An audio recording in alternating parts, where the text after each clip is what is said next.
Ele foi consultar então o superior para saber se podia atender o pedido do Frei Lourenço. Quando o padre Kolbe voltou, o padre Kolbe então, ele voltou com uma decisão muito interessante. Não somente dar metade do dinheiro, mas dar todo o dinheiro, né, para ajudar a mãe dele. E não só dar o dinheiro, mas que o Frei Lourenço também pudesse voltar para a terra dele e cuidasse da mãe dele enferma. Que coisa bonita, né? É muito bonito. A sensibilidade do padre Kolbe, né? Vendo a necessidade, ele faz com que seja direcionado todo o cuidado necessário para essa mãe, porque para a mãe ele valorizava muito, né, a questão da mãe, como a gente já viu em outros episódios. O padre Floriano Kizura também, que era um padre de origem oriental, japonesa, né, ele conta um outro testemunho. Durante todo esse tempo, o amor e o cuidado com que padre Maximiliano Kolbe ocupava-se das necessidades dos refugiados. Tá aí porque o título também é, né, Mãos abertas, coração, né? aberto. Isso, porque era muito interessante a dinâmica de Maximiliano Kolbe. Ele não estava ali só para cuidar dos frades, então ele se preocupava com todo mundo, o coração dele era aberto a todo mundo. E é isso que é bonito da vida consagrada, viu? O coração é aberto a todos. E ele acolhia todos, independente de religião, de condição de vida, se era alemão, se era polonês, de qual nacionalidade fosse. Ele cuidava por igual de todos. E não era somente católicos.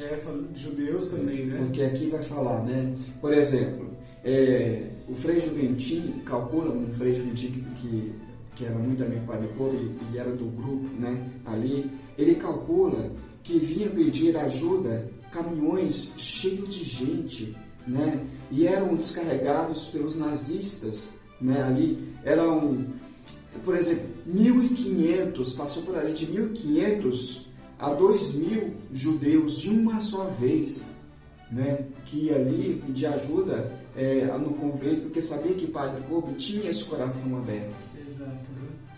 E como Jesus, né, que por compaixão de uma multidão cansada e faminta alimentara 5.000 pessoas com alguns pães e peixes, Kolbe e os seus irmãos deram um jeito de alimentar aqueles hóspedes que chegaram sujos, chegaram famintos, desnutridos, desidratados, chegando de um cenário de guerra. A gente pode imaginar como eles estavam. E, além do mais, assustados, desamparados. E ali na Cidade da Imaculada, além do alimento que milagrosamente alimentou essas pessoas, o amor e o carinho com que Padre Kolbe e seus irmãos manifestaram por essas pessoas manifesta o amor de Deus também aí.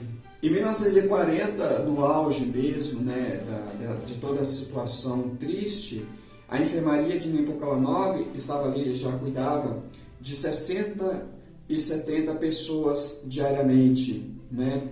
A farmácia dava remédio a 20 diariamente, a farmácia de Nepomuceno, né? O pequeno hospital para leigos tinha 30 pacientes todos os dias, e era o rodízio, né?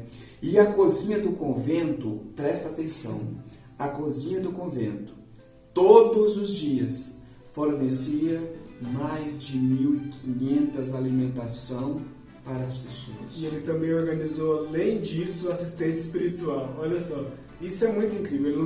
Ele se preocupava como um todo. Isso é incrível.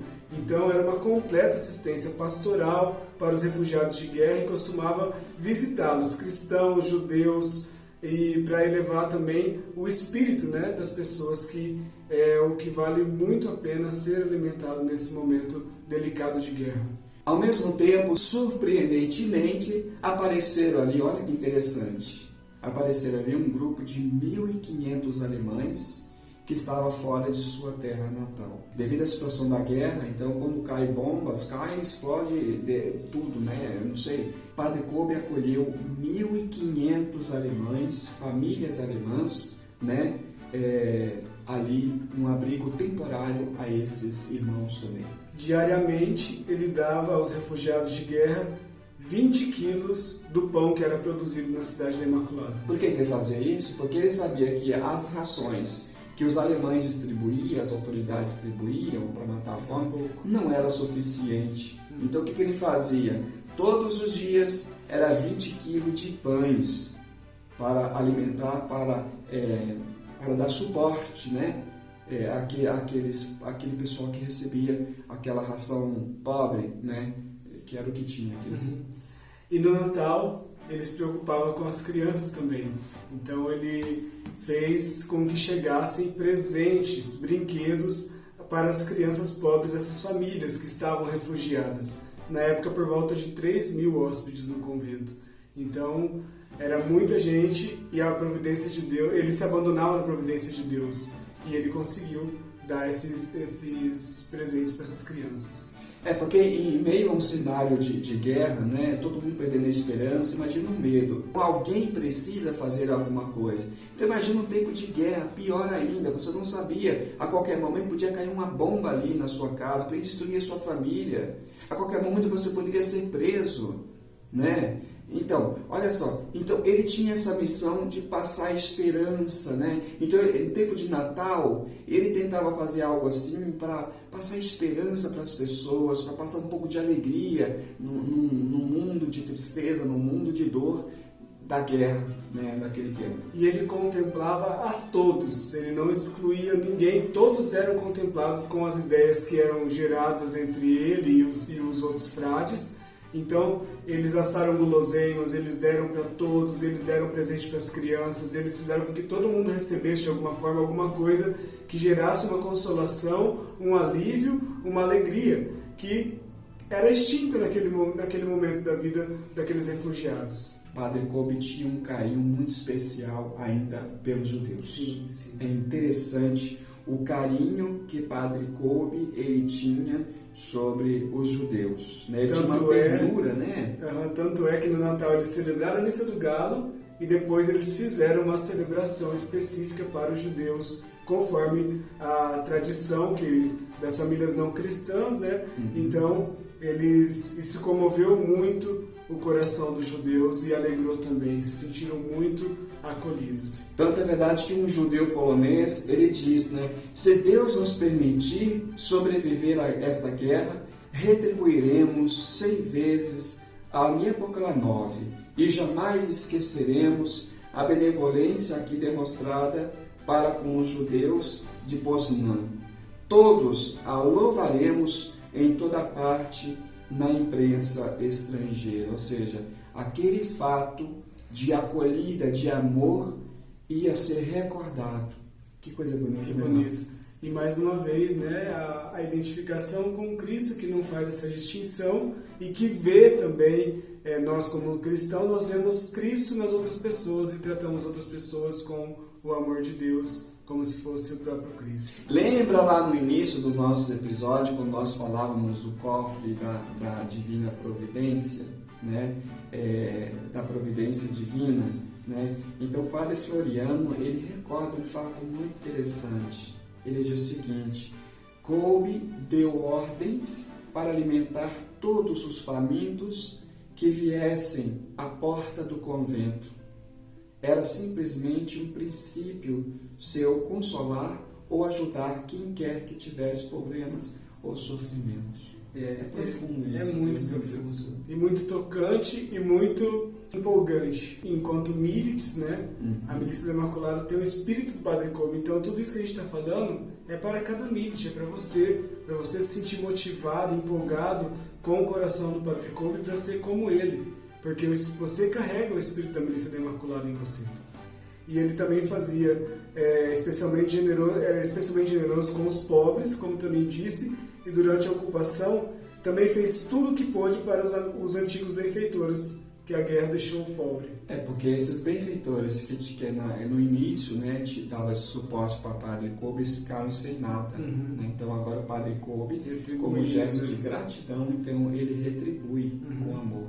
Para os que morriam, que eram muitos, Padre Kolbe tinha caixões fabricados nas oficinas do convento e os dava de graça aos pobres. Mais um cuidado, né? Ele pensava em tudo, é interessante isso, né? Depois, uma coisa muito interessante também é o testemunho que se fala, né? Nunca ouvimos desanimados, nem mesmo quando havia grandes dificuldades financeiras. É um abandono muito grande. E quanto mais ele tinha esse abandono, mais a providência agia na vida dele. E para terminar esse episódio tão bonito, tão profundo, eu não sei se vocês lembram da Janina Kowalska, aquela que acolheu em 1917, acolheu o Padre Kolbe na casa dela para fundar a Nepomuceno Lawrence.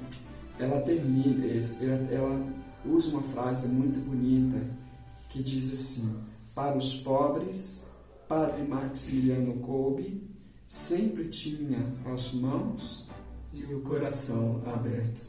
É o tema desse episódio, né? Que lindo, né? Que lindo que isso gera, pelo menos em mim, motiva muito e arde o coração para tentar ser igual, sabe? Dá um impulso, falar assim, nossa, dá para ser igual com as pequenas coisas. Ele não fazia coisas extraordinárias. Ele fazia o que estava ao alcance. O extraordinário que ele fazia era Deus. E eu lembro uma frase do Padre Fatinga, né? Quando ele diz para nós missionários: vocês precisam ter o coração aberto como o oceano, né? Um coração disponível, um coração aberto a todos, né? Então, esse episódio, os fatos que a gente viu aqui, que a gente colocou aqui, é muito profundo e mexe profundamente na gente. Exatamente. Vamos encerrar aqui e no episódio que vem nós vamos falar sobre Kolbe e os inimigos que ele tinha. Mas aí a gente vai ver também a manifestação do amor dele por esses inimigos muito grande. Exatamente. Deus abençoe e salve Maria Imaculada. Tchau, gente. Deus abençoe e salve Maria Imaculada.